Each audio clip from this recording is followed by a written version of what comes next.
Steinberg.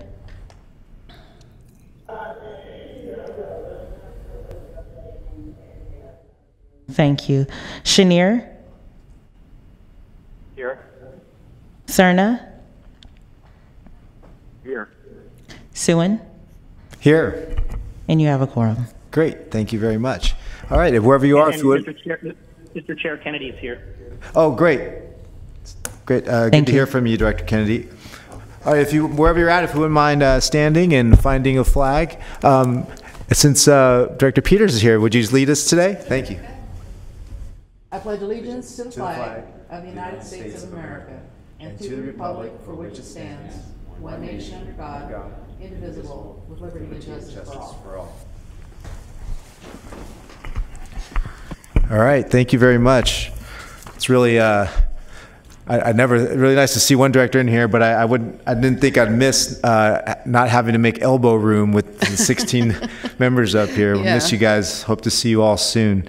I'm going to start off by reading the announcement in compliance with directives of the county, state, and Centers for Disease Control and Prevention. This meeting is live streamed and closed to the public. Temporary procedures are subject to change pursuant to guidelines related to social distancing and minimizing person-to-person contact. Madam Clerk, would you please read the instructions for a live meeting comment, written meeting comment, and how to view the meeting? Thank you. Yes. Live meeting comment. To make a verbal comment public comment during a meeting, the public comment phone line will open 15 minutes prior to the start of the meeting. Refer to the agenda and listen to the live meeting to determine when it's the best time to call to be placed in queue to make a public comment. Callers may be on hold for an extended period of time and should plan accordingly. Dial 916-875-2500 and follow the prompts to be placed in queue for a specific agenda item or off-agenda matter.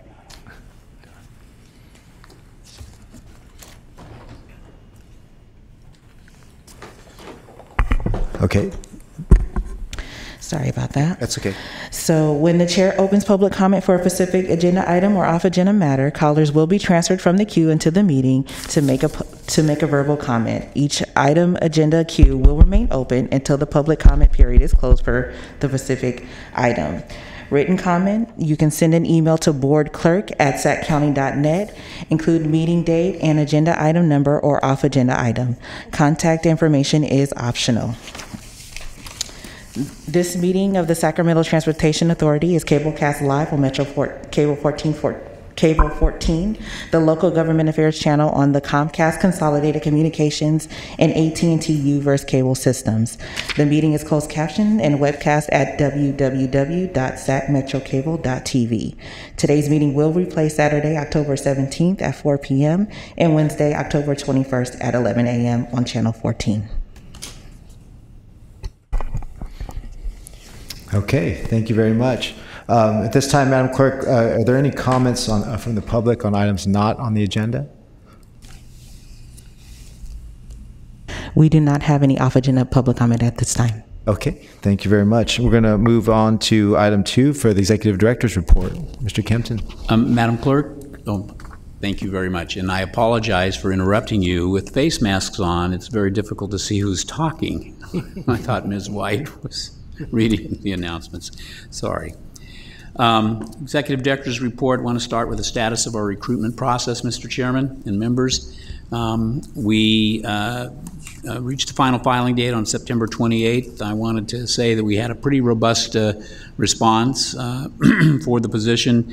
We, in addition to our website announcement and the use of a number of different transportation agencies in the county to get the word out with respect to the opening, we did in fact employ a job announcement firm which got 6,076 total views on the position. I imagine that's just scrolling through the jobs that are available, but 363 people clicked to check it out. So we did get quite a bit of exposure, and I think that's reflected in the applications.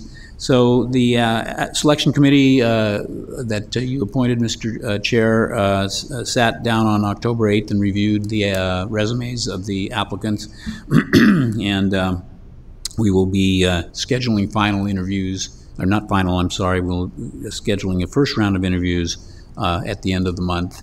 That meeting has been set. It will be held in the Sacramento River Conference Room in the board offices upstairs, and we'll be getting the announcements of that process out to the candidates, the eligible candidates. And with that, we'll hopefully the selection committee will make a recommendation to the full board. We expect to have an interview before the full board in closed session on November 12th.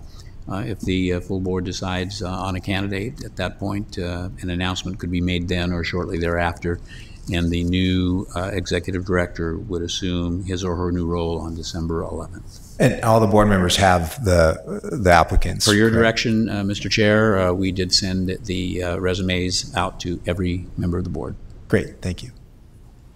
Next up is the Smart Growth Incentive Program update. We actually have an item on the agenda, so I will reserve the detailed comments to that particular item. But I did want to let you know that the Smart Growth Incentive Program is a program that provides 15% of the revenues collected through the developer fees associated with our program, the Sacramento Countywide Transportation Mitigation Fee Program. That's available to local jurisdictions on a competitive basis for projects that meet certain smart growth objectives.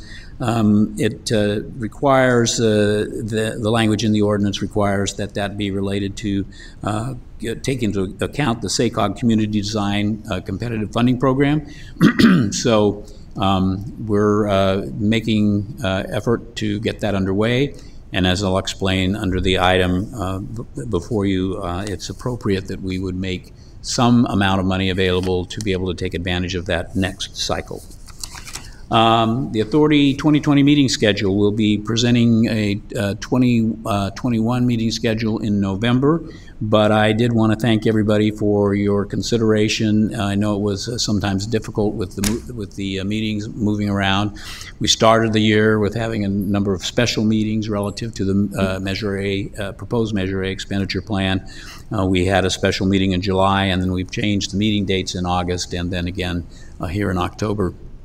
So I appreciate the fact that everybody has been responsive to those changes. A legislative update: the governor vetoed SB 1351. This was the bill carried by Senator Bell as chair of the Senate Transportation and Housing Committee that would have allowed bonding against some of the new fee revenues provided through Senate Bill 1, the large transportation initiative. The purpose of the legislation was to help fund a $100 billion plan to stimulate the state's economy.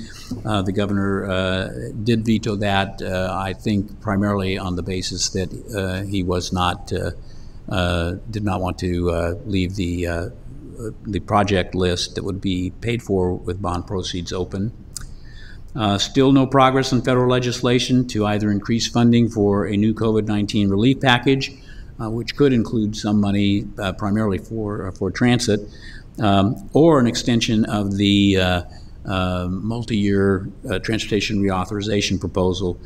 Approval of either of those initiatives would likely increase transportation funding and would be particularly helpful to the nation's transit program and very beneficial to our program, given the fact that we will not be able to proceed with a measure this year. The final item is CTC inquiries on our local partnership program applications.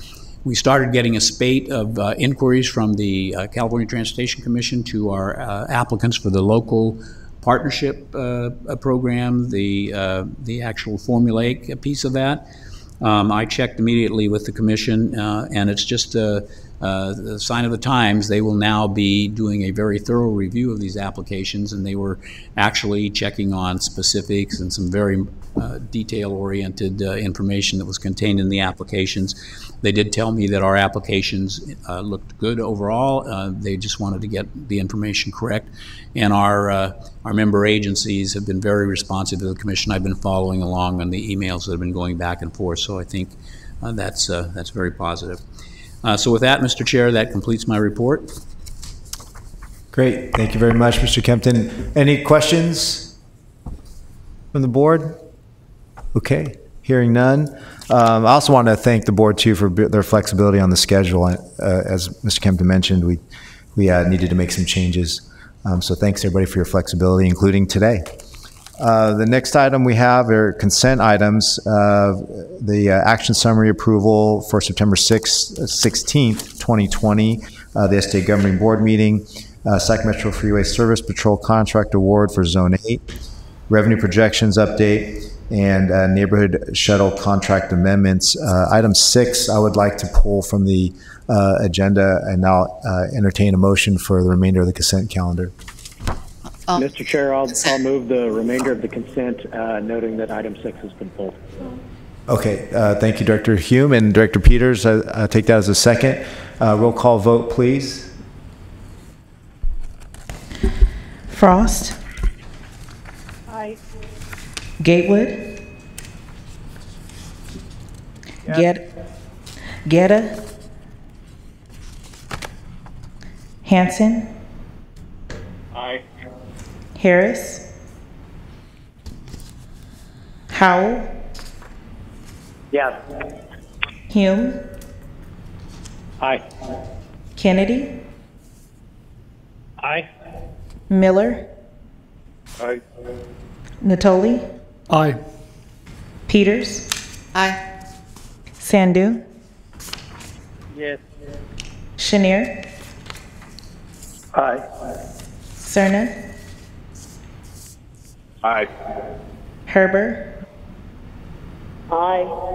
And Suen. Aye. And your motion carries with Guetta, Harris being absent. Okay, great. Thank you very much. Yeah, just for item 6, this is something that came about at just yesterday evening. Our staff, City of Elk Grove staff and RT came to a consensus. As many of you know, our city continues to work with RT for annexation, but until then, we still have a separate system, our E-Trans system, and we just want to make sure that this microtransit service, which we are excited to have come into Elk Grove, we just want to make sure it didn't conflict with the current service that we have. So I've asked Madam Clerk and Mr. Kempton to forward to you the agreement. I think all of you have it now via email. Would that be correct? Yes. Okay, thank you. And I'll just take a quick second to read it. It's not long. As part of this agreement amendment, Sacramento Regional Transit will initiate microtransit service within the Elk Grove Smart Ride project zone concurrent with the provision of expanded service in other zones. Service should complement and not conflict with the City of Elk Grove's current fixed route transit service, but must be operated within the parameters of microtransit operations in other jurisdictions. And that's the only language we'd like to be noted and be part of this motion. So with that, Mr. Chair, yeah. question. Sorry, So Vice Chair I Tory, go presume with that, the funding though has been identified, right? So this is not a matter of funding, it's just a matter of implementation? correct. This is a matter of implementation. And there's been communication with the regional transit, so they know the anxiousness by which the city is Yeah. communicating this to have this included, so. Every day, Okay. Councilman Human and I Okay. are making that well known. And I know Brent's here in the audience from RT. So, Mr. Chair, go ahead, Mr. Kempton. if I could make a comment, I would say that I was very pleased with the fact that when the issue was raised, that the City of Elk Grove staff and RT staff got together immediately to work out an arrangement, and jointly we developed the language that's been provided here. And I thought that was a good sign of collaboration, and I got to see a couple of maps showing service, and there's already agreement being built, so it's a positive outcome. Amazing what we can accomplish when we sit down and talk, right? Thank you for noting that, and appreciate our staff's work on that as well. God forbid, Mr. Chair. I'm sorry, say it again? God forbid, Mr. Chair, that we sit down and talk. Yeah, that's Director Hanson. Yeah, great comment. Yep. Okay, with that, I'm happy to make the motion, but I'll throw it out to my board. Chairperson Suen, we do have one public comment on the line. Oh, I'm sorry. Thank you very much for reminding me. Mr. Barnbaum submitted a written comment for all of you. And is Mike on the phone? Yes, so I'm going to transfer him over now. That'd be great. Thank you.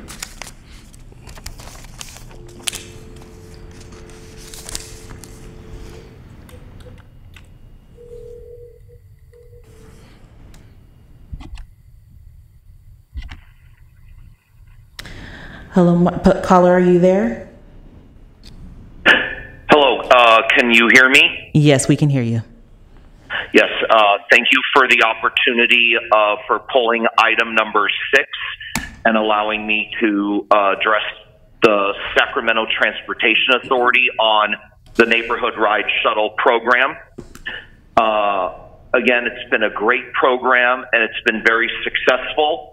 I just want to stress the importance of starting up the South Sacramento East Farm to Future Neighborhood Ride Shuttle Zone, consisting of 65th Street on the west, Folsom Boulevard on the north, South Watt Avenue on the east, and Florin Road to the south.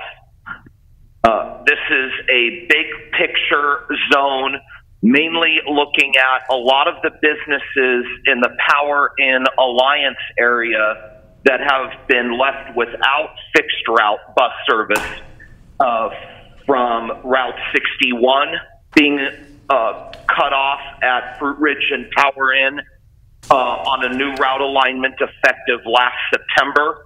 And from some years ago, the circulator Route 8 being eliminated from that area as well. The zone I've identified would help serve the Social Security office over on Folsom Boulevard between the College Greens and the Watt Manlove station that does not have fixed route service at this time, as well as many areas, again, in the Power Inn Alliance PBID area that Smart Ride would be a very great concept to implement in that area. So if with your indulgence in approving this item, I would like to see if the motion could include the implementation of this Farm to Future zone. And I did have a lengthy conversation with the Vice Chair about it yesterday in preparation for today's meeting. Thank you for allowing me to comment on this, and I'm available for any questions. Thank you, Mike. I appreciate your advocacy on this item. Since you mentioned Vice Chair, I'm going to defer to you, Vice Chair, if you want. Well, I returned Mr. Baumbaum's phone call, and so we all received the memo. I guess the question I wanted to maybe raise is that obviously we've had funding for the currently either implemented and or to be implemented Smart Ride neighborhood rides. I don't know at what juncture consideration would be before this body and or RT and other agencies, counties and other cities, to look at actually, building upon, I think, what's been described as being a very successful effort to improve access to public transportation, but certainly to make it flexible and to, serve people in a variety of pursuits in their respective lives. So I did mention to Mike that obviously the area that he talks about is one that has, largely in the city of Sacramento and certainly represented by other supervisors and city council members in the city of Sacramento, but that there is a growing planned growth in those areas, both in the North Vineyard, Florin Vineyard Gap area, and certainly in the area east of Watt in the county of Sacramento, as I believe there is west of Watt in the city of Sacramento. So there's an opportunity to actually, over time, to hopefully establish something that would serve that area, both that would exist there currently with jobs and residents and travelers. But I think it's an area that has a lot of potential. What the funding sources might be, I'm not familiar with that. I mentioned that to Mike in my conversation. But I think it's important that, we keep this before us, and there may be other areas in the county as well. And so I guess my question is that over time, this is a grant agreement, but what are the opportunities maybe, Will, to expand? I assume some of that rests with this board and funding stream that comes through SDA and other grant monies that are available through SACOG and so forth. But is there going to be an opportunity to look beyond what's currently in place at some future date? Well, the neighborhood shuttle, Mr. Vice Chair, is a specific program with a specific dollar amount included in the Measure A expenditure plan. Obviously, this has been very successful, and so I think that there may be some opportunities to look at as we go through the decennial review process. There may be some opportunities to make some adjustments that the board could take under consideration that might provide additional revenues.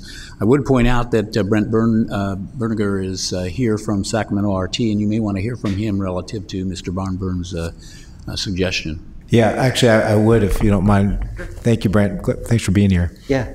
Thank you, Director Hassoun and Director Natoli. Thank you for Mike for your comments. As always, anytime there's a request for service, we're going to want to look at demand. So one thing we'll want to look at from this demand is, do we want to put a fixed route service back into that place? Is that a better suited service? But if that's not, and we see a microtransit option, just like Will said, there is some opportunity for some future funding. So today we don't have any funding for that, but just actually a few minutes before this board meeting started, we had discussed another opportunity. So we could bring that back shortly.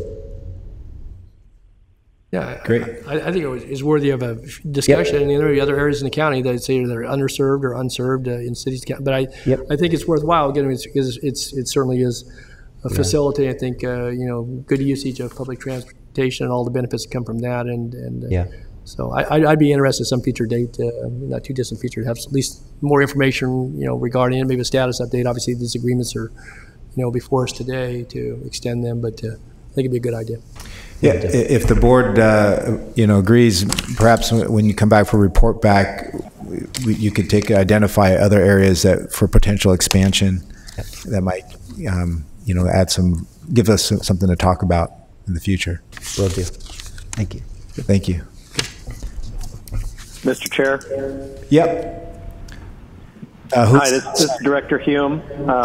Director Hume. I'll go ahead and move item 6, noting the amendment that we all received by email and that you read into the record. Okay, great. Second from Director Hansen. And second from Director Hansen. Okay, sounds good. Roll call vote, please. Frost. Gatewood. Guerra. Hansen. Aye. Harris. Howell. Aye. Hume. Aye. Kennedy. Aye. Miller. Aye. Natoli. Aye. Peters. Aye. Sandoon. Aye. Chenier. Aye. Cerna. Aye. Herber. Aye. And Suen. Aye. And your motion carries with Frost, Gatewood, Guerra, and Harris absent. Okay, thank you very much. Did you say Frost absent? I think Director Frost is here. Did She didn't answer. I think she, she but she didn't didn't answer. Okay, No. great, thank you. Okay, we'll move on. I'm back. I got disconnected. Okay, welcome back, Director Frost. We just took a vote on item 6 with the amendment. Would you like to? I'm an aye vote. Okay. The amendment? I'm sorry.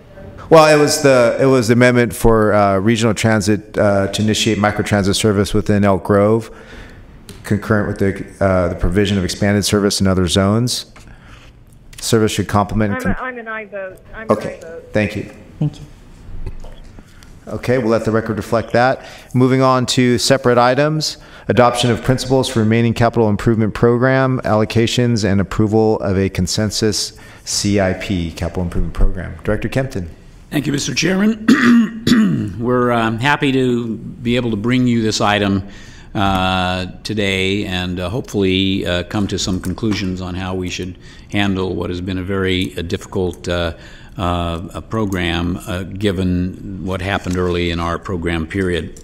As you remember, Measure A was approved by voters in 2004, and that was 4 years ahead of the 30-year program period. And after development of a proposed capital improvement program back in those times, to accelerate project delivery and to be able to get some work underway prior to program inception, a decision was made to bond against some of the anticipated revenues that would be collected beginning in 2009. The resulting debt service, the cost of additional bonding since that time, and the cost of additional bonding since that time has reduced available project funding. And compounding this problem, we suffered a severe recession right after Measure A was implemented in 2009. There was a significant drop in projected sales tax revenues, and then there's been less than expected return on the developer fees for the program as well. The net impact of all of these changes is that there is only about 54% of the original amount of money expected to be available for the capital improvement program, which was $1.4 billion at one time, and that 54% equates to $761.2 million. So that is a very substantial reduction in dollars for the program. We've gone ahead with implementing the program based on the available dollars, and $524 million has been spent or committed to the program through recipient agency contracts. As I'll say later, there are 10 recipient agencies included in the expenditure plan. Those contracts expire for all but Caltrans and the county in 2020-2021. That's at the end of this fiscal year. And it's important to note that all contractual obligations and all requests for funding to this point have been met. However, meeting these obligations through the end of the contracted timeframes will reduce the amount of funding expected to be available for the rest of the program through 2039 down to an estimated $236.5 million.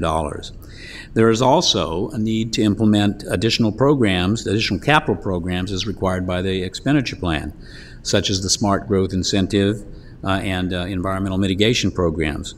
And that funding, which is required by the expenditure plan, will place an additional $34 million demand on that $236.5 million.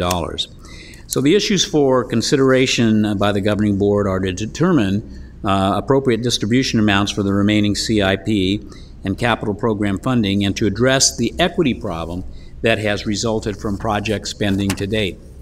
When I say the equity problem, I'm talking about the timing of some of the projects that were in the original capital improvement program, those projects that got out of the gate early, and for good reason, to get them done, to take advantage of early delivery. Agencies that received those funds got, in many instances, a much higher dollar level than even what 100% of an adjusted allocation based on the reduction from 1.4 billion to 761.2 million would be.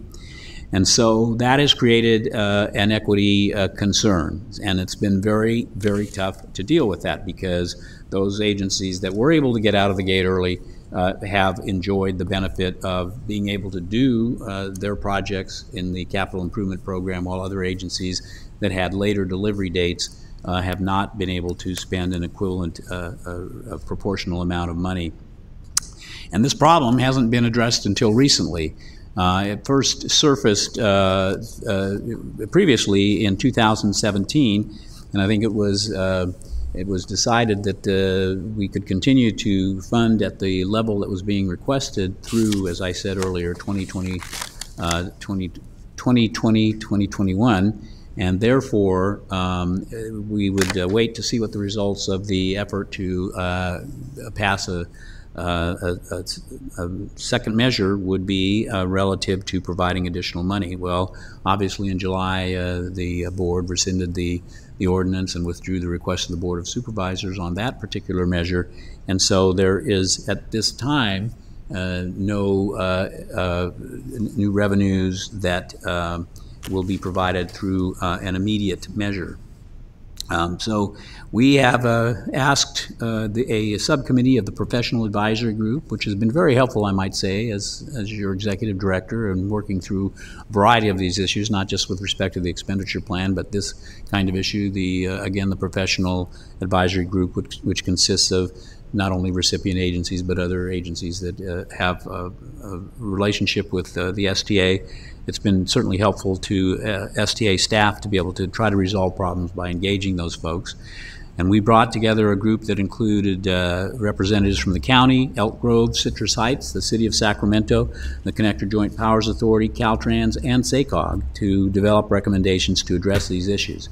The subcommittee and the recipient agency members of the PAG have reached an agreement on a proposed set of principles, and if I could ask the clerk to go ahead and put those on the screen, I am going to summarize them for the benefit of the members without having to go through these list of principles. The first summary point is the principles require compliance with the Measure A ordinance and expenditure plan. That goes without saying. The second set of principles that deal with equity would ensure. Hold on, yeah, we're gonna. Sure. Yeah, we're doing the rotational thing. I think it only rotates one way. All right, there we go. Now, what I am doing in terms of summarizing them will not follow those points. If you prefer, I can follow those points, but I was trying to, because there are 12 of them, I was going to go through a summary of them, if that's acceptable. Yeah, go ahead. The next issue is equity, and we want to ensure that agencies which have received 100% of the adjusted allocation amounts will not receive additional CIP funding through 2029, which is the end of the next decennial review period, and all jurisdictions should receive at least 100% of their adjusted allocation amount. And I'm going to take a moment to talk about the adjusted allocation amounts here. The allocation amounts used in the calculations for the distribution proposal are based on the $761.2 million, as I talked about. The original allocations were based on the $1.4 billion. So what we did to determine the adjusted allocations is we took the same percentage for the recipient agencies, applied against the $1.4 billion in the original capital improvement program, and we used that percentage to determine the distribution of the reduced amount. And that equals an adjusted allocation to each of the 10 jurisdictions. It's somewhat complicated, but that's how we did it. And again, for those jurisdictions that had their early project work, most of them are well over the adjusted allocation amount because they got out of the gate early, as I said, and they were basing their program on a much larger amount. But 5 of the agencies, including the County of Sacramento, Caltrans, the City of Citrus Heights, the City of Sacramento, and the Connector JPA, did not receive that amount. And so our effort has been focused on trying to figure out a way that we can provide an allocation to those agencies at 100% of that adjusted allocation amount. So I would say that we've been successful in the proposal that we're going to make to you today, not with respect to having the dollars that are available to do that, but by taking a different approach to the capital improvement program, which I'll outline in just a moment. We could not meet this particular principle for Caltrans, and that is because Caltrans had such a large amount of the original program that the adjusted allocation amount for us to try to meet that amount for Caltrans would have made our situation even more difficult in terms what was that number? Of available dollars. What was that number? The number, if you tried to reach that number, you said you would have... That number was $167 million for Caltrans. Okay. That was on the adjusted. Pretty size at the adjusted allocation. Yeah. Is that correct, Mr. Lewis? No.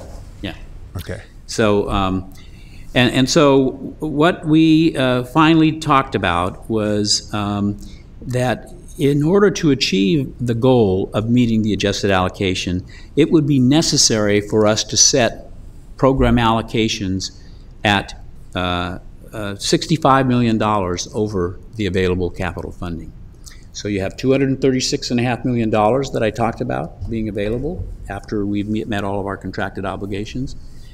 In order for us to meet the allocations, the adjusted allocations for the 5 remaining jurisdictions at the levels that we are recommending, it would require another $65 million. That money currently is not available. But we decided that a way to deal with this would be to set targeted allocations. They do not equate to real money, but we would like to set and go on the record of targeting allocations for these remaining jurisdictions. And in the interim, between now and 2039, look for every opportunity to raise additional money. Now we've looked at several options. There's some efficiency operations. There's some opportunity to refinance some of our debt, which could save a very minor amount of money. We've looked at the possibility of, and we do intend to do a review of the money coming through the developer fee program. That went down from $488 million at the first part of the program, the original estimates, to $193 million that we're anticipating now. We expect there's probably going to be more money available from future development between now and the end of the program period. And some of those, and the good thing about the mitigation fee program is that for every dollar that we recover or gain in that program, that's a direct dollar to go to the capital improvement program. For increases in sales tax revenues, about 80% of those sales tax revenues are directly sent to the recipient agencies on a formulaic basis, and only roughly 20% is available for capital programs. So you'd have to get $5 to collect $1 for the capital program. But there is also a possibility that there could be some additional money in sales tax revenues. When we look at our revenue projections provided by the companies that we hired to look ahead, one company is essentially flat over the remainder of the program period. And one of the other companies said we could see a $200 million increase over the remainder of the program period, which would equate, if you took the 20%, to about $40 million that would be available for capital work. So there is an opportunity to consider the potential for additional revenues coming forward. The best opportunity that we have is to have another measure of whatever mechanism could be approved by the voters to provide additional money for the transportation needs in Sacramento County. And I expect that that objective will remain in place, and people will be looking for opportunities to raise money because the needs in Sacramento County for transportation and improved mobility and the repair and maintenance of streets, roads, and our aging transit system are all very critical. And so it is likely that we'll see another measure in that time. But in any event, the next chart, if I could put that on, and it's on the screen in your staff report, is the consensus approach to distributing CIP funding to the remaining recipient agencies by setting target allocations which would meet the goal of funding at least 100% of adjusted allocation amounts for those agencies that you see listed, with the exception of Caltrans. So the County of Sacramento would receive $100 million, and that would be 100% of their adjusted allocation. Caltrans would receive $100 million, and for the reasons we've cited, that would be only about 75% of the adjusted allocation for the department.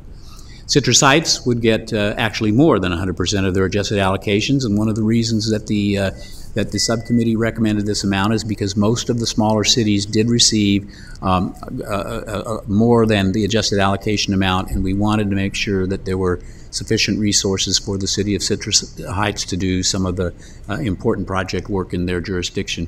City of Sacramento. Hey, Will? Yes. Will, this is Councilman Garrett with Rancho Cordova. Hey, does this bring Citrus Heights whole? Because I know they got messed over or their allocation didn't get to them. Would this bring Steve, does this bring you guys whole, the $9 million, or is there more to make you whole on the part you didn't get? More than whole is what. The previous allegation from 18-19, I think, or 17-18 was taken care of. It's not, as far as the program goes, not the whole amount, but certainly if you write a check today, I'd call it good. But the target here... what would it be to make you totally whole? Hold on, Director Gatewood. So Mr. Kempton was just saying that the Citrus Heights is receiving more than 100% of its adjusted allocation adjusted, in this. And so we've met the target that we've tried to achieve, or the goal that we've tried to achieve for these particular targets. I don't want to speak for the City of Citrus Heights, but they were involved in these discussions, and this was the amount that was requested by staff, and it is included in our recommendation to you. City of Sacramento, $37.5 million. And the Connector JPA, $21 million. The Connector JPA, in addition to that $21 million, will receive and must receive at least $5 million from the Environmental Mitigation Program and another $5 million from the Smart Growth Incentive Program. And so the actual amount that will be available to the Connector JPA will be something on the order of $31 million. That totals $267.5 million. That's over the $236.5 million, as I told you, was available.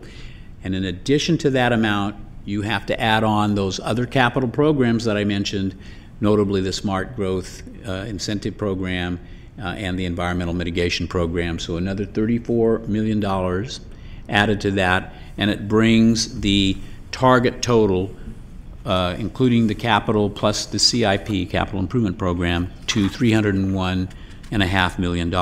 That's the $65 million difference between the dollars that are available and where we need to get.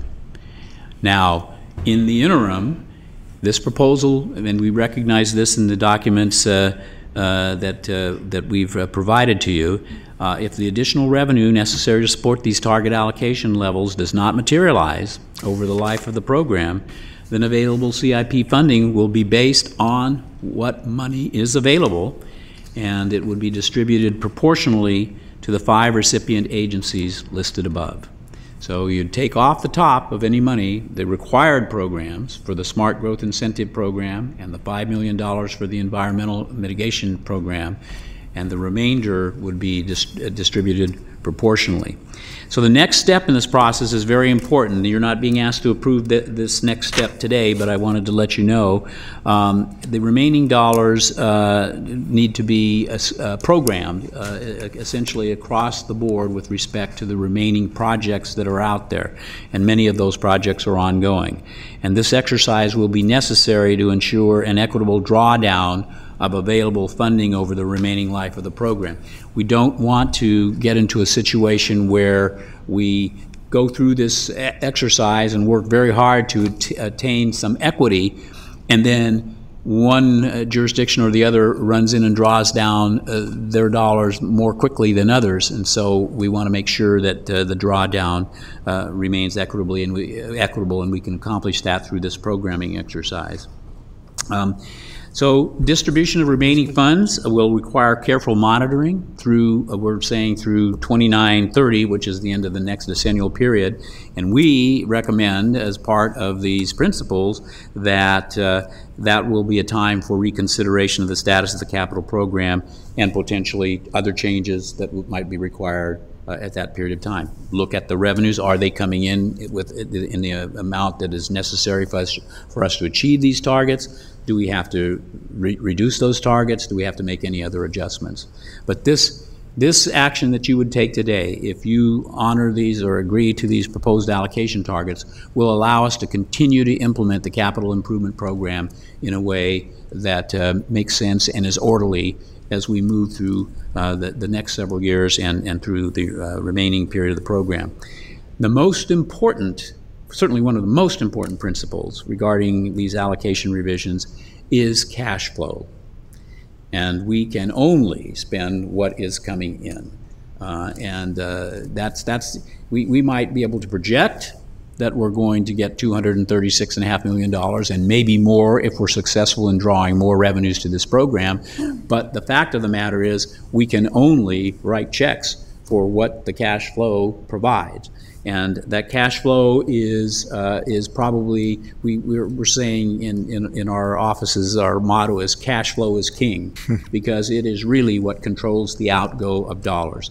So we'll be taking that cash flow into account as we enter the next phase of this effort, which is the programming effort that I talked about. But I wanted to make that a very important point.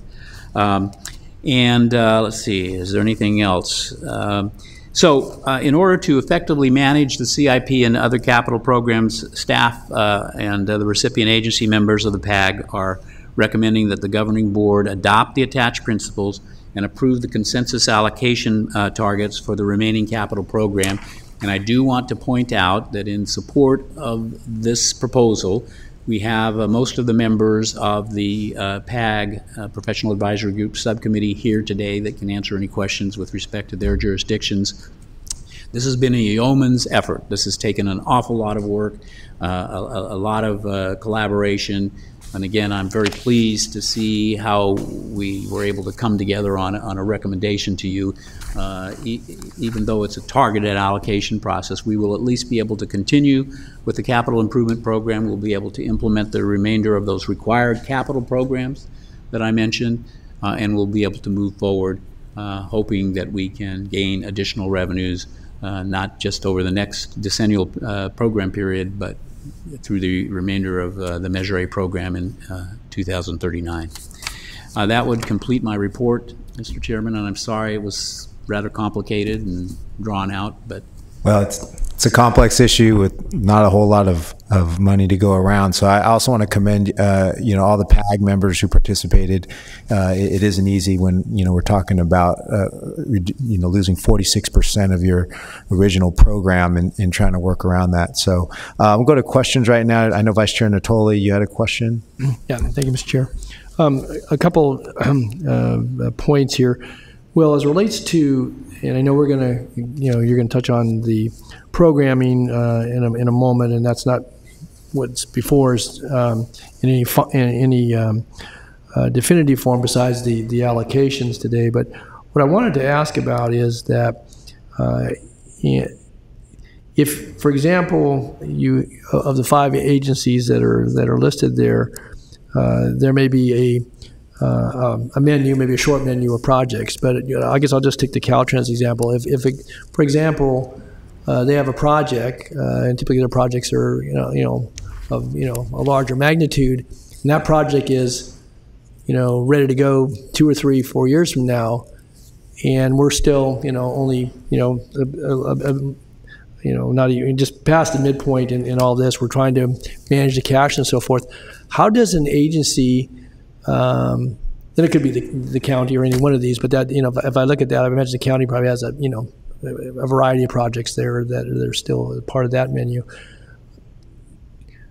How do they get to that number, or any number, if you're really not accumulating money? I guess maybe are you going to assign it so they can set it aside in the bank, so to speak, and bank it, or is it going to be up for divvying up annually? And then, as it becomes clearer or foggier as you get closer to the end of this thing, if those target amounts is one thing. If you have 5 projects and one of them's 15 million, and you can do that in 2 years' time or whatever. But if you got a $100 million allocation, for example, Caltrans hasn't drawn on any of theirs, so to speak, or very little of it, that if they need it, how do they get? I guess I'm just puzzled as how do you get there at that number, particularly if you only have, say, 1 or 2 projects? Well, probably my first response would be that these are targets. These are not allocations. Right. No, I get that.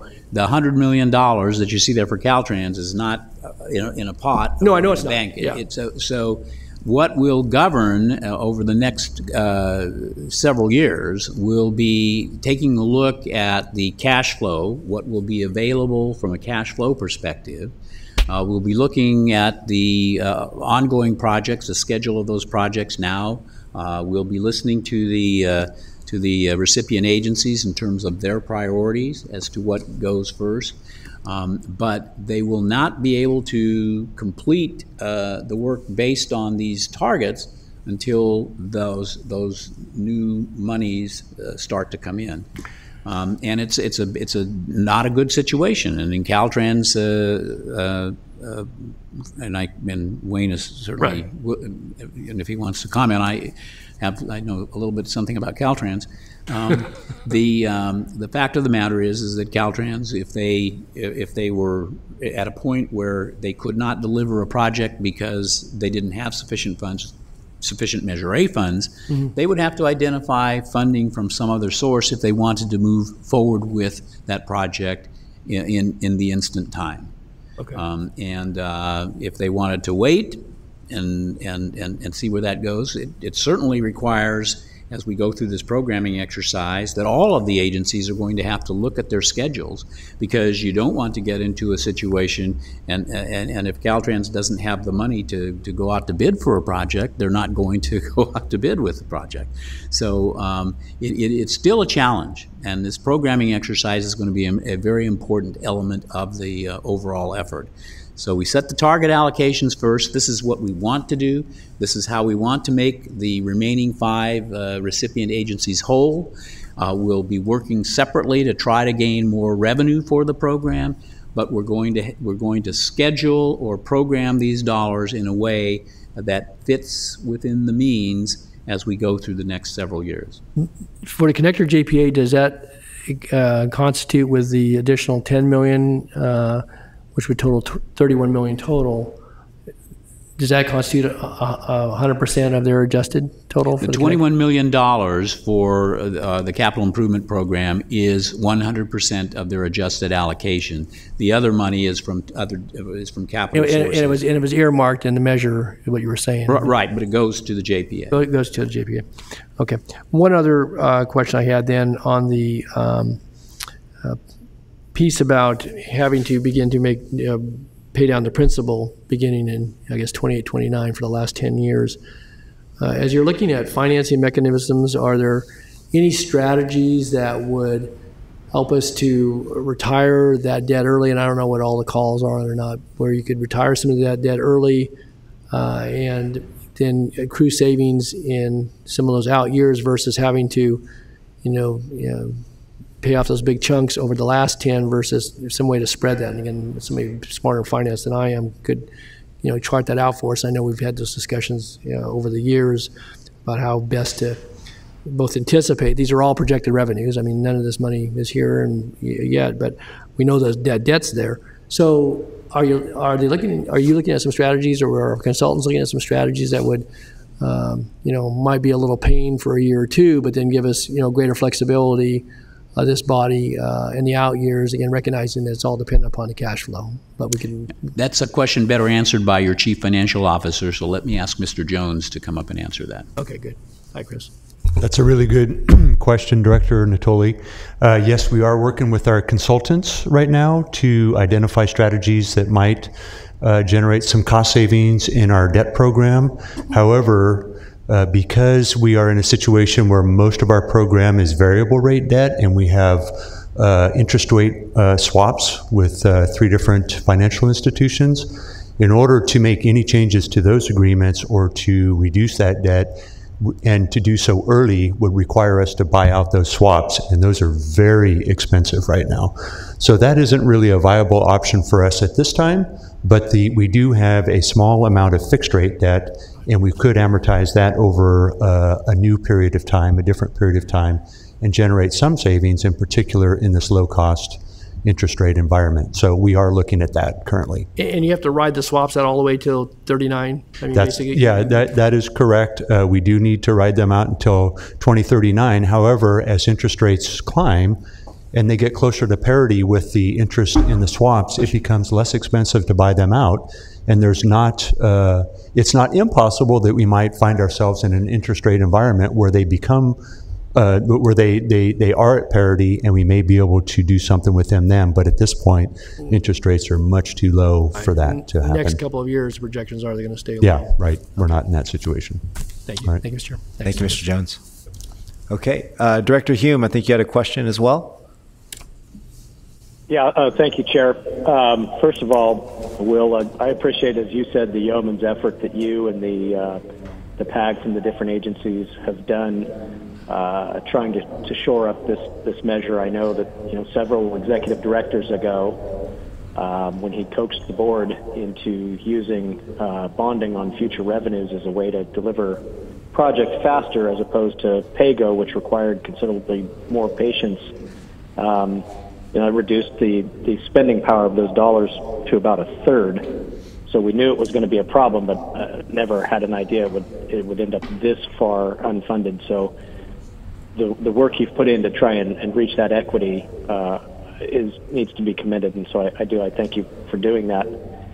And I want to kind of go back to what Director Natoli started his questioning with respect to the fact of some of these agencies are maybe going to be more nimble and able to draw down their funds more quickly than other, particularly Caltrans, that has larger dollar projects.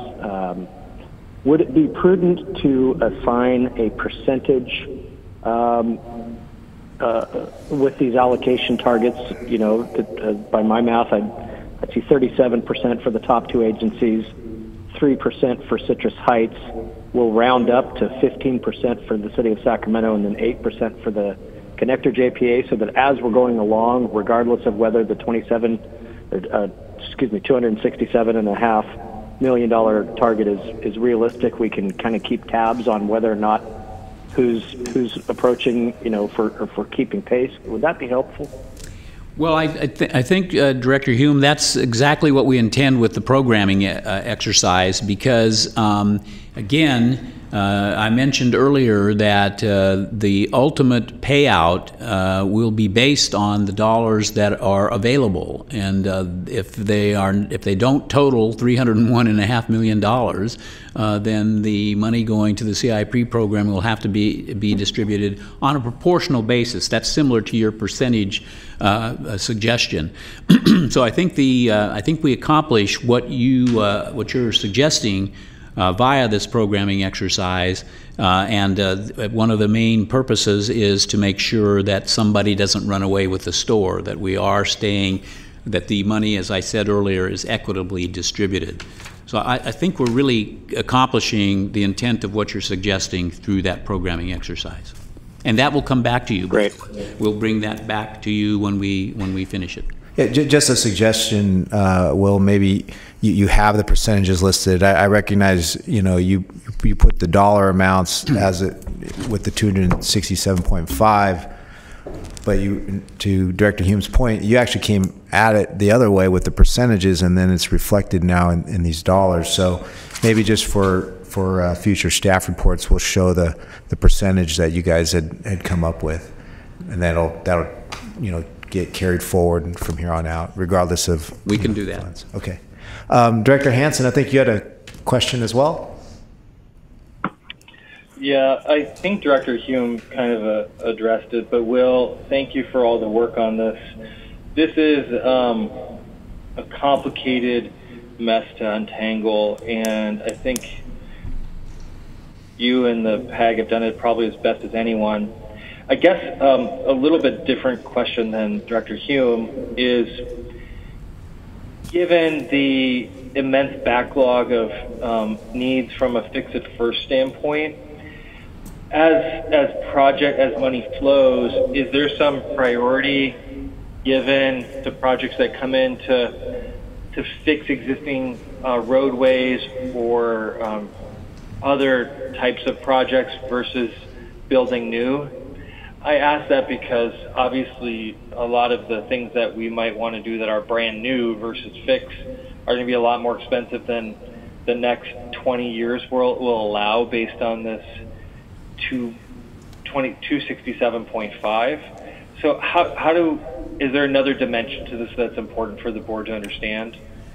Well, the priorities would be set by the jurisdictions. So in the case of the city of Sacramento, the $37.5 million that you would have as a target under this proposal, you would determine how those dollars get spent with this caveat.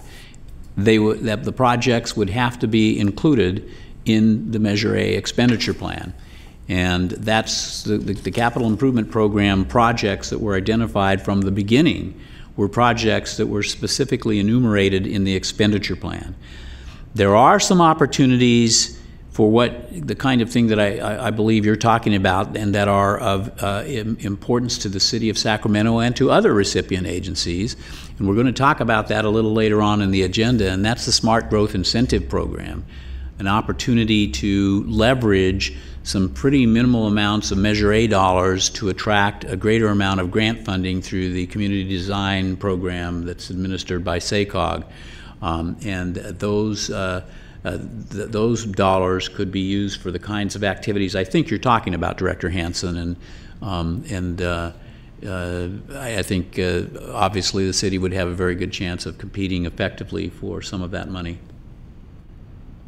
So maybe I'll leave it at this. At our last board meeting, I thought that the decennial review of the expenditure plan should be tied to this item for that very reason. There are a lot of things that were planned in 2004 when this was on the ballot to take effect in 2009, or probably planned prior to 2004, that in the context of such a shortage where some jurisdictions have gotten well in excess of their allocation, when you not just look at the raw dollars, but then the cost of debt service on top of that. So it feels like without a supplemental measure, which obviously is off the table right now, that the remaining monies should be best spent on fixing and rehabbing current infrastructure. But that's not really what's presented to us, to your point, Mr. Executive Director, because we're only operating within the current CIP plan for this allocation. So we don't really get a chance to revisit how the dollars tie to the projects. We're just given a overall allocation amount and said, this is the best way to meet the prior expenditure plan's commitments, even though we know that we've fallen far short, and some jurisdictions have not only received in excess of their proportional share, but we're paying debt service on that because of it. So this is a bitter pill to swallow. I'll end up supporting it today, but I don't think that the policy conversation is well tied to the fiscal conversation, and that's what gives me pause.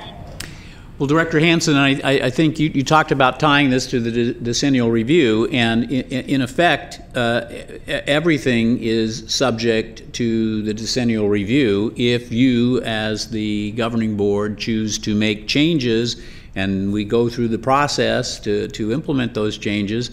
There could be some redirection. What you're asked to do today is approve these proposed allocation targets. We're not asking you to approve specific projects. The projects that are identified in the capital improvement program right now are projects that are included in that expenditure plan, and they're specifically enumerated. If through the decennial review process you wanted to make some changes, particularly in, let's say, in the city of Sacramento, as to how these allocation targets, if they're realized, how you would spend those dollars, you could propose a change in the project mix, and if it is approved by the governing board and goes forward for approval by the cities and the county and goes through that approval process outlined in Section 12 of the Ordinance and Expenditure Plan, then you could do that. I understand. I just think that the county, the city, Caltrans, in particular, are losing the most of the opportunity here because of the way this has been handled. And, you know, we're going to get onto that item, so I won't belabor it, but I don't believe that we should be doing these as separate items for that reason. Okay, thank you, Director Hansen, and I appreciate your concern. I don't think anybody's happy with this situation. You know, like I mentioned earlier, we lost 46% of this program with between the recession and bonding to get funds earlier. So it's, you know, we're dealing with what we have. Are there any other questions at this moment? I want to go to public comment, and then I'll bring it back for more board discussion and action. We do not have any public comment at this time. Oh, okay. Mr. Chairman, yeah. could I suggest, and I don't know if they would like to comment, but they've given a lot of their time and are here today. If any of the members of the subcommittee had a comment? That'd be fantastic. Absolutely. Does anyone part of the PAG want to come up? Mr. Lewis, thank you. Caltrans.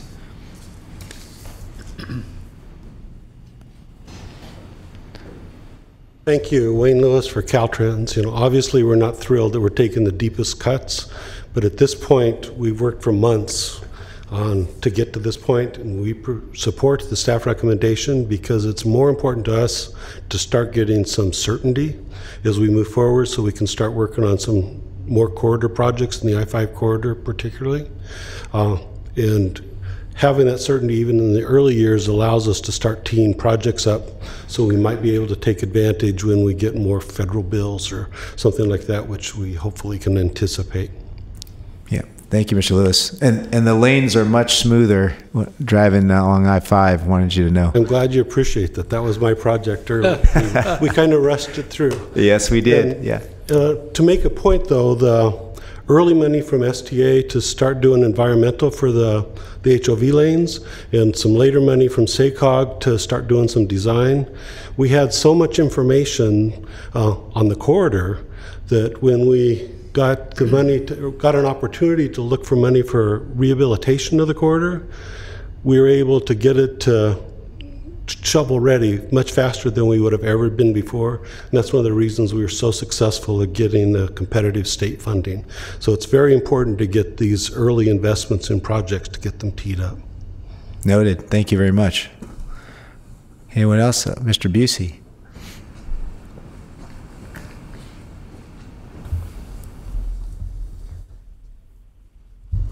Thanks, Kevin Busey, City of Oak Grove. Yeah, I just want to say that there was, like Will described and Wayne was describing, there was a ton of effort that went in to all this and looking at it in several different ways to get to this point that we're at now. So Elk Grove, at least at the staff level for sure, supports this approach. But yeah, just a ton of effort to get here. And I think no one is happy. It is a compromise. You know, we've all kind of had to give to get to this point. So I called it begrudging consensus on a solution. So that's where we're at. That's where we're at. Thanks. Thank you for your efforts as well. Anyone else?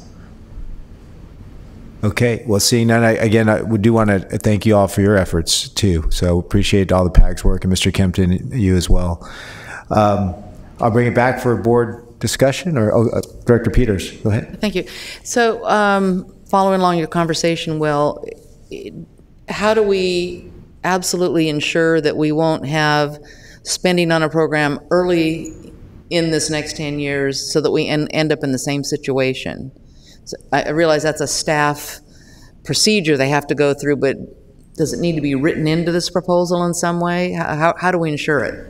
In effect, it doesn't need to be written into this proposal, but it will need to be written into the programming exercise that I talked about. Okay. In other words, so a way to ensure that an agency does not overspend would be to say, you have this project, it's a $15 million project, but we're only going to program $5 million of that project in a specific time frame.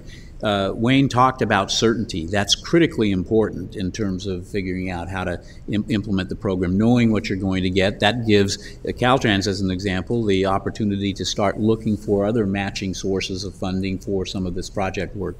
So that programming exercise is really an important element of this, and it is a follow-on that we will begin to deal with if you approve the proposal before you today.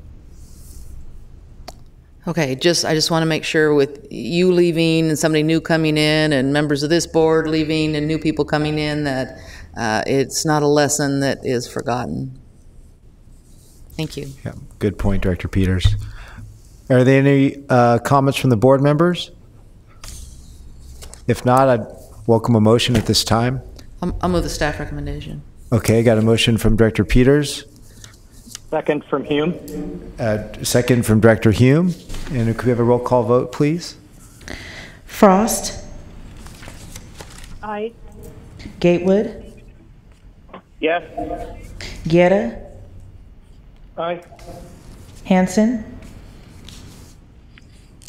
A very unhappy aye. Harris, Howell, Yes. Hume, Aye. Kennedy, Aye. Miller, Aye. Natoli, Aye. Peters, Aye. Sandoon, Aye. Chenier, Aye. Cerna, Aye. Herber, Aye. and Suen. Aye. And your motion carries with Harris being absent. Okay, thank you very much. And let's hope for an additional funding source so we can complete a lot of this important and good work in the future.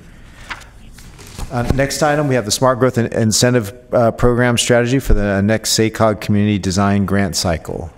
Mr. Kempton. Thank you, Mr. Chairman and members. Section 11 of Exhibit A, which is the expenditure plan for our existing ordinance, requires that 15% of the revenues collected from new development through the Sacramento Countywide Transportation Mitigation Fee Program shall be available to local jurisdictions on a competitive basis for projects that meet certain smart growth objectives. That section also requires the program to be administered by the authority and to take into account the SACOG Community Design Funding Program. We, as I mentioned earlier, saw a significant decline in the amount of money that is available for the developer fee program, dropping from $488 million as originally projected to $193 million in later estimates. And if you take the 15% and apply that to those lower estimates, it means that we've got about $29 million for the Smart Growth Incentive Program, which could increase if more fee revenue is realized over the life of the measure. But so far, no fee dollars have been spent on the Smart Growth Program, and there's been no development of a specific program for implementation. And so now that we're moving into our second decennial period, and as I mentioned in response to, I think it was one of Director Hansen's questions, as we now start the decennial review, it is imperative that we begin the consideration and implementation of this program. Now, this effort could take some time because we, and I think again Director Hansen said this, we want to try to do this right and with some careful consideration. The SACOG is preparing to initiate a new cycle of the Community Design Grant Program, and it looks like that might be available in December, in the December timeframe. And the thing that is important to remember about this particular program, the Community Design Grant Program, is that it offers some tremendous opportunities for leverage, and that's one of the key principles that we've observed in the implementation of Measure A. Take our local dollars and try to leverage more money. Caltrans is a master at that. So we think that recognizing that the development and implementation of the Smart Growth Program is overdue, there's still a significant amount of effort, as I say, in collaboration, which will be necessary prior to bringing recommendations on the full program and how those dollars, limited as they are, get distributed. That we need to come up with a strategy to provide Measure A funds for the upcoming SACOG program while preserving the ability to develop a longer-term effort that equitably distributes revenue from this limited funding source. So, based on the significant and immediate transportation needs of our recipient agencies, staff is recommending a strategy which would make $5.5 million of the Smart Growth Incentive Program funding available as potential matching for this upcoming SACOG grant cycle. Providing $5.5 million from which grant applicants can draw matching funds for the upcoming program will ensure that Measure A recipient agencies can take advantage of near-term leveraging opportunities. Just to give you an example, it's possible that for every $1 provided in Measure Match, we can leverage, or a jurisdiction more correctly can leverage $5 on the larger grants. So it's a significant turnaround. Now, this program is not a huge program. There aren't hundreds of millions of dollars out there. In fact, it's about something just short of $20 million that's available for every cycle of the program. But there are cycles every 2 years, and we obviously, with the $5.5 million availability from the Smart Growth Incentive Program, we can leverage a significant portion of those dollars for our Measure A members, and that's obviously the goal here. So staff is recommending that $5.5 million in capital program funding through the development fees, the SCTMFD, be set aside for this upcoming grant cycle as a funding commitment sufficient to ensure that Measure A recipients will have adequate access to the dollars available through the next cycle of the Community Design Program. And after this initial set aside of dollars for the program, there will still be close to $18.5 million to be distributed for remaining cycles of the grant program, which again will increase if there are more fee revenues, as 15% of a larger number would yield more dollars.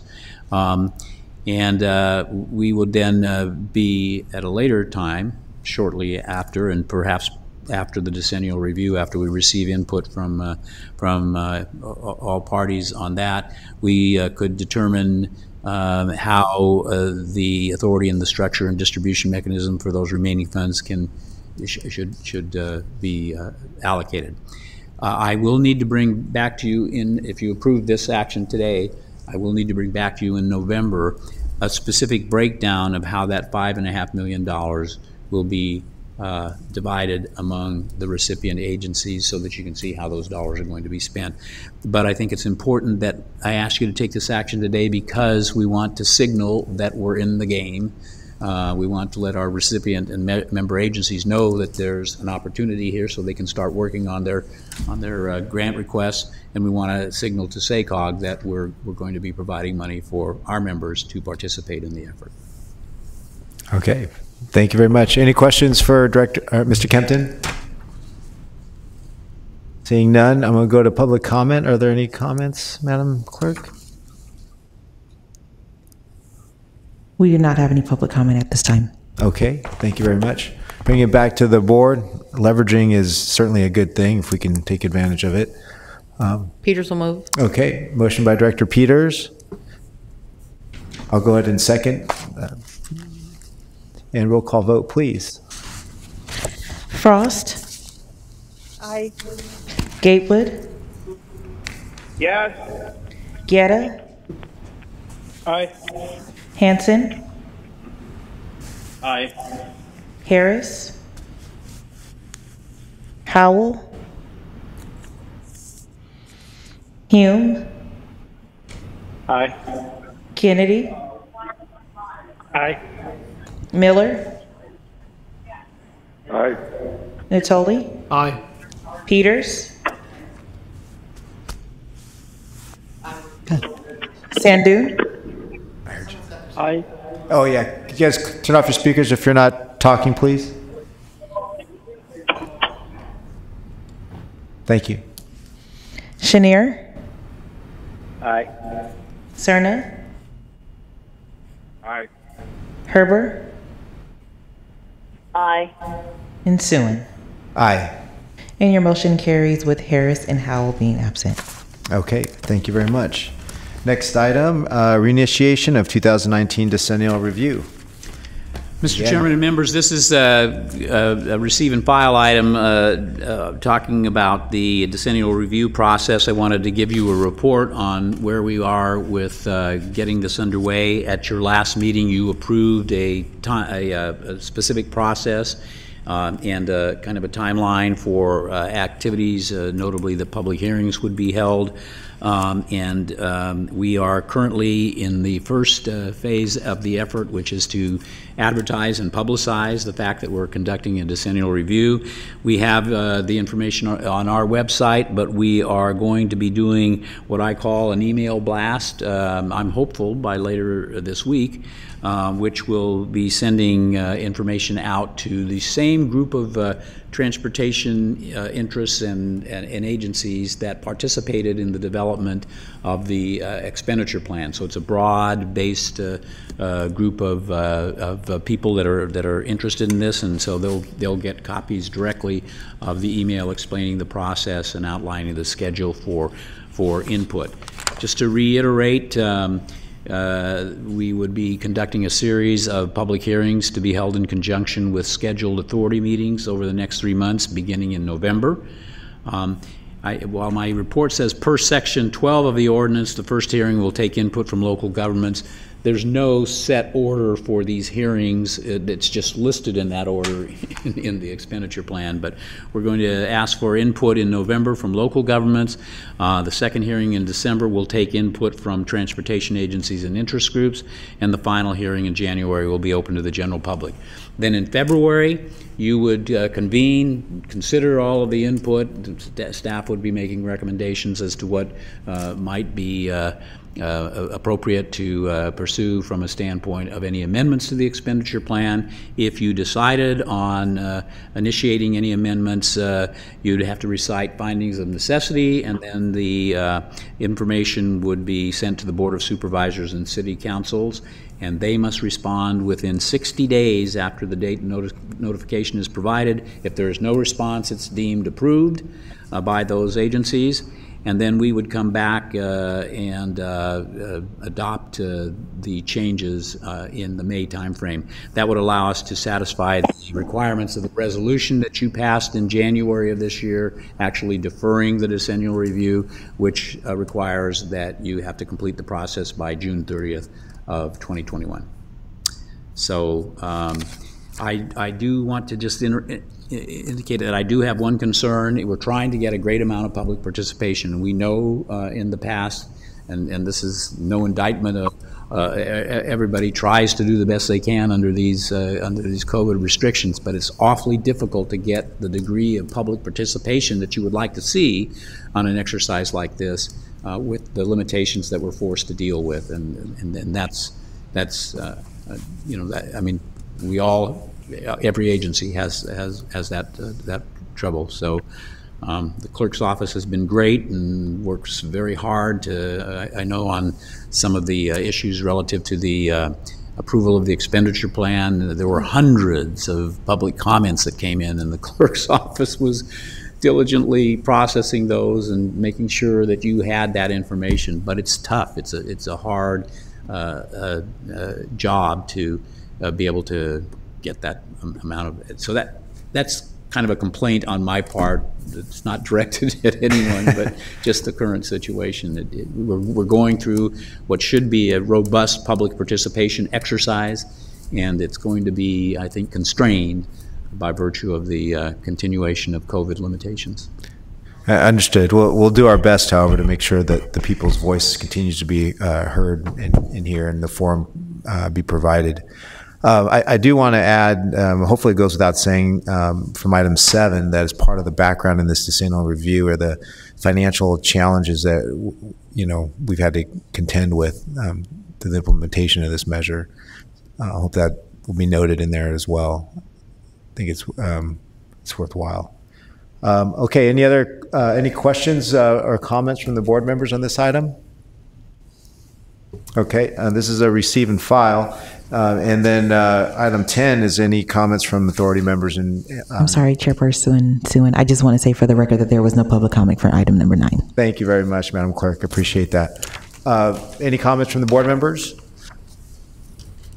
Okay, hearing none, this meeting is adjourned. Have a good day, everybody. Thank you.